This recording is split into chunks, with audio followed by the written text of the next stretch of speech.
जय जय श्री सीताराम। मित्रों, आज मैं आप सभी भक्तों के लिए श्री वाल्मीकि रामायण जी की लिखी हुई कुछ तथ्यों को, कुछ विषयों को आपके सामने समर्पित करता हूँ। तो प्रेम से प्रभु श्री राम का नाम लेते हुए, उनको हृदय में स्थापित करते हुए, मनन और चिंतन करते हुए चलिए जानते हैं कुछ तथ्य श्री रामचरित मानस की, जो वाल्मीकि द्वारा लिखी गई है।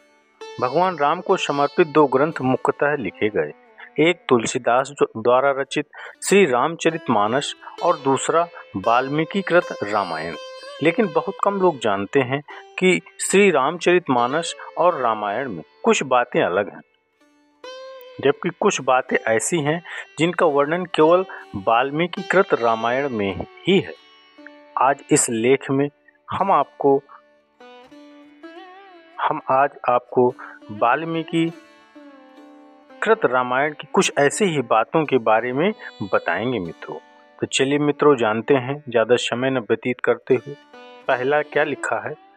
तुलसीदास द्वारा श्री रामचरितमानस में वर्णन है कि भगवान श्री राम ने सीता स्वयंवर में शिव धनुष को उठाया और प्रत्यंचा चढ़ाते समय हुए टूट गया, जबकि वाल्मीकि द्वारा रचित रामायण में सीता स्वयंवर का वर्णन नहीं है। रामायण के अनुसार भगवान राम व लक्ष्मण ऋषि विश्वामित्र के साथ मिथिला पहुंचे थे।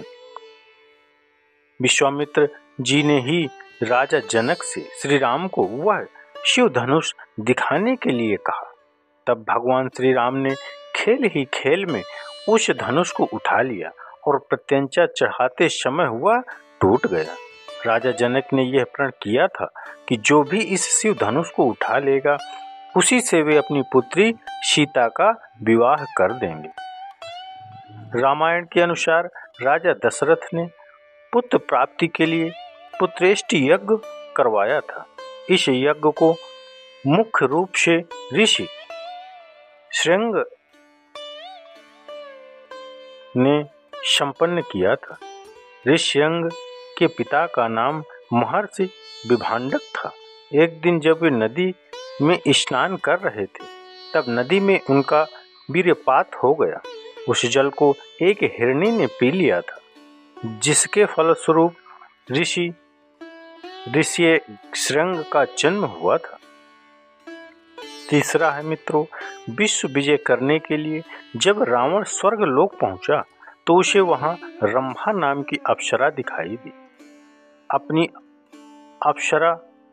अपनी वासना पूरी करने के लिए रावण ने उसे पकड़ लिया। तब उस अप्सरा ने कहा कि आप मुझे इस तरह से स्पर्श ना करें, मैं अपने बड़े भाई कुबेर के बेटे नल कुबेर के लिए आरक्षित हूँ, यानी उनकी पत्नी हूँ, वधू हूँ, इसलिए मैं आपकी पुत्र वधू के समान हूँ। लेकिन रावण नहीं माना और उसने रंभा से दुराचार किया। यह बात जब नल कुबेर को पता चली, तो उसने रावण को श्राप दिया कि आज के बाद रावण बिना किसी स्त्री की इच्छा के उसे स्पर्श करेगा तो उसका मस्तक 100 टुकड़ों में बट जाएगा। ये बात सभी जानते हैं मित्रों कि लक्ष्मण द्वारा शूर्पणखा के नाक कान काटे जाने से क्रोधित हो रावण ने सीता का हरण किया था, लेकिन स्वयं शूर्पणखा ने ही रावण का सर्वनाश होने का श्राप दिया था, क्योंकि रावण की बहन शूर्पणखा के पति का नाम विद्युतजिह्वा था, जो कालनेमी के राजा का सेनापति था। रावण जब विश्व युद्ध पर निकला तो कालनेमी से उसका युद्ध हुआ। उस युद्ध में रावण ने विद्युतजिह्वा का वध कर दिया। तब शूर्पणखा ने मन ही मन रावण को श्राप दिया कि मेरे ही कारण तेरा सर्वनाश होगा। मित्रों, अगला मित्रों जानते हैं, श्री रामचरितमानस के अनुसार सीता स्वयंवर के समय भगवान परशुराम वहां आए थे, जबकि रामायण के अनुसार सीता से विवाह के बाद जब श्री राम पुनः अयोध्या लौट रहे थे, तब परशुराम वहां आए और उन्होंने श्री राम से अपने धनुष पर बाण चढ़ाने के लिए कहा। श्री राम के द्वारा बाण चढ़ा देने पर परशुराम वहां से चले गए थे। अगला मित्रों है इसमें, वाल्मीकि रामायण के अनुसार एक बार रावण अपने पुष्पक विमान से कहीं जा रहा था। तभी उसे एक सुंदर स्त्री दिखाई दी। उसका नाम वेदवती था। वह भगवान विष्णु को पति रूप में पाने के लिए तपस्या कर रही थी। रावण ने उसके बाल पकड़े और अपने साथ चलने को कहा। तब तपस्विनी ने उसी क्षण अपनी देह त्याग दी और रावण को श्राप दिया कि एक स्त्री के कारण ही तेरी मृत्यु होगी। उसी स्त्री ने दूसरे जन्म में सीता के रूप में जन्म लिया। मित्रों, 7वां फैक्ट मित्रों, 7वां जानते हैं, जिस समय भगवान श्री राम वनवास गए उस समय उनकी आयु लगभग 27 वर्ष थी। राजा दशरथ श्री राम को वनवास नहीं भेजना चाहते थे, लेकिन वे वचनबद्ध थे। जब श्री राम को रोकने का कोई उपाय नहीं सूझा तो उन्होंने श्री राम से यह भी कह दिया कि तुम मुझे बंदी बनाकर स्वयं राजा बन जाओ। अगला मित्रों जानते हैं, अपने पिता राजा दशरथ की मृत्यु का आभास भरत को पहले ही एक स्वप्न के माध्यम से हो गया था। सपने में भरत ने राजा दशरथ को काले वस्त्र पहने हुए देखा था। उसके ऊपर पीले रंग की स्त्रियां प्रहार कर रही थीं। सपने में राजा दशरथ लाल रंग के फूलों की माला पहने और लाल चंदन लगाए गधे जुते हुए रथ पर बैठकर तेजी से दक्षिण यानी यम की दिशा की ओर जा रहे थे। अगला फैक्ट मित्रों, हिंदू धर्म में 33 करोड़ देवी देवताओं की मान्यता है, जबकि रामायण के आरण्य कांड के 14वें सर्ग में 14वें श्लोक में सिर्फ 33 देवता ही बताए गए हैं।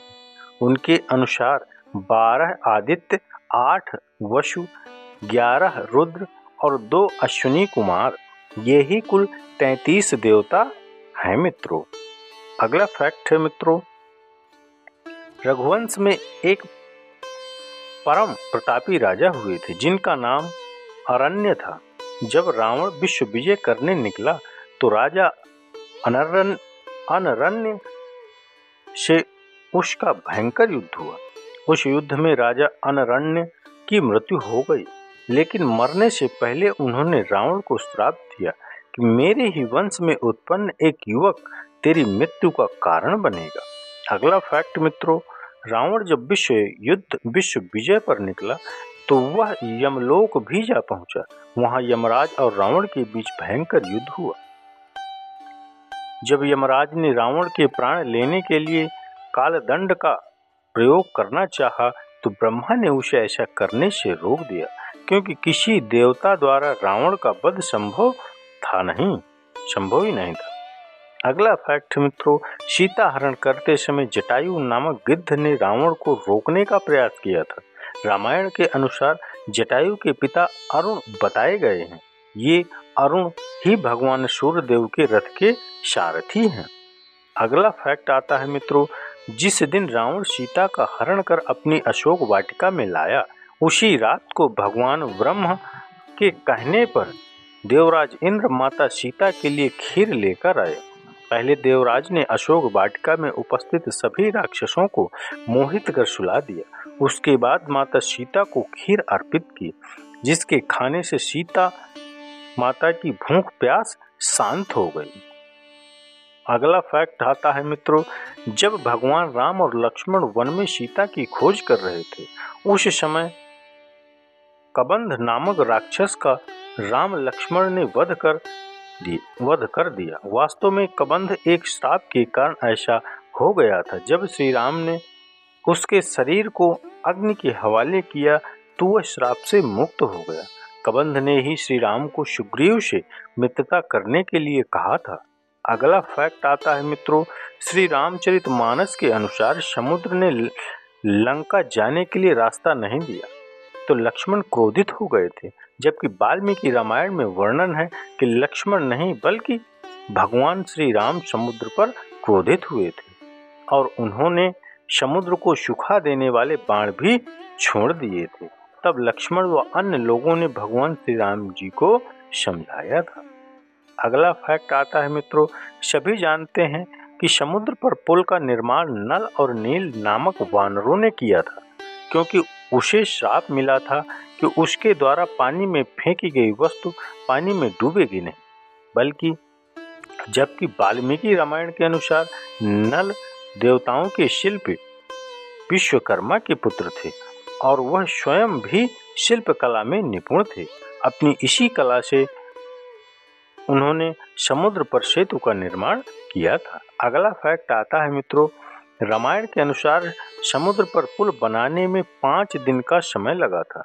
पहले दिन वानरों ने 14 योजन, दूसरे दिन 20 योजन, तीसरे दिन 21 योजन, चौथे दिन 22 योजन, पांचवें दिन 23 योजन पुल बनाया था। इस प्रकार पुल 100 योजन लंबाई का पुल समुद्र पर बनाया गया। यह पुल 10 योजन चौड़ा था।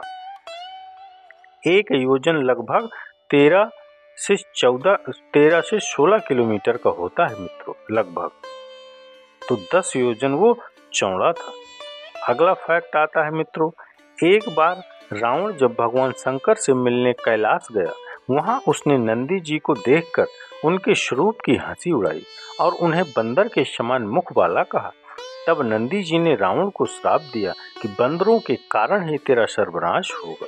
अगला फैक्ट आता है मित्रों, रामायण के अनुसार जब रावण ने भगवान शिव को प्रसन्न करने के लिए कैलाश पर्वत उठा लिया, तब माता पार्वती भयभीत हो गई थी और उन्होंने रावण को श्राप दिया था कि तेरी मृत्यु किसी स्त्री के कारण ही होगी। अगला फैक्ट है मित्रों, जिस समय राम रावण का अंतिम युद्ध चल रहा था, उस समय देवराज इंद्र ने अपना दिव्य रथ श्री राम के लिए भेजा था। उस रथ में बैठकर ही भगवान श्री राम ने रावण का वध किया था। अगला फैक्ट है मित्रों, जब काफी समय तक राम रावण का युद्ध चलता रहा, तब अगस्त्य मुनि ने श्री राम जी से आदित्य हृदय स्तोत्र का पाठ करने को कहा, जिसके प्रभाव से भगवान श्री राम ने रावण का वध कर दिया। मित्रों, आदित्य हृदय स्तोत्र सूर्य देव का पाठ है, सूर्य देव की स्तुति है, तो आप सब भी कर सकते हैं। इससे बहुत लाभ प्राप्त होता है, जैसे कि भगवान श्री राम ने भी इसका पाठ करने के बाद ही रावण का वध किया था। अगला फैक्ट आता है मित्रों, रामायण के अनुसार रावण जिस सोने की लंका में रहता था, वह लंका पहले रावण के भाई कुबेर की थी। जब रावण ने विश्व विजय पर निकला, तो उसने अपने भाई कुबेर को हराकर सोने की लंका पर पुष्पक विमान पर अपना कब्जा कर लिया। अगला फैक्ट आता है मित्रों, रावण ने अपनी पत्नी की बड़ी बहन माया के साथ भी छल किया था। माया के पति वैजयंतपुर के शंभर राजा थे। एक दिन रावण शंभर के यहाँ गया। वहां रावण ने माया को अपनी बातों में फंसा लिया। इस बात का पता लगते ही शंभर ने रावण को बंदी बना लिया। उसी समय शंभर पर राजा दशरथ ने आक्रमण कर दिया था। उस युद्ध में शंभर की मृत्यु हो गई। जब माया सती होने लगी, तो रावण ने उसे अपने साथ चलने को कहा। तब माया ने कहा कि तुमसे वासना युक्त मेरा सतीत्व भंग करने का प्रयास किया, इसलिए मेरे पति की मृत्यु हो गई, अतः तुम्हारी मृत्यु भी इसी कारण होगी। अगला फैक्ट है मित्रों, रावण के पुत्र मेघनाथ ने जब युद्ध में इंद्र को बंदी बना लिया, तो ब्रह्मा जी ने देवराज इंद्र को छोड़ने को कहा। इंद्र पर विजय प्राप्त करने के कारण ही मेघनाथ इंद्रजीत के नाम से विख्यात हुआ। अगला और अंतिम फैक्ट है मित्रों, रावण जब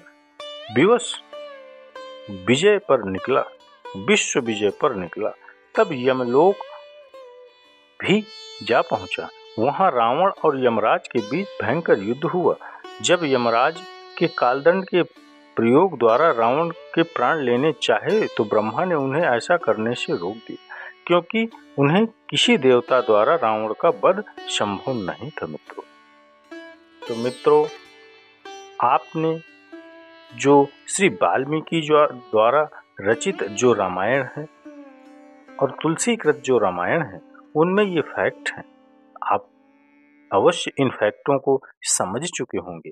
मित्रों, अगर आपने यहाँ तक अंत तक मेरा वीडियो श्रवण किया है, इसके लिए आपको बहुत बहुत धन्यवाद है मित्रों। और अगर अच्छा लगा हो वीडियो तो एक लाइक अवश्य करिएगा और कमेंट्स में जय जय श्री सीताराम अवश्य लिखिएगा मित्रों।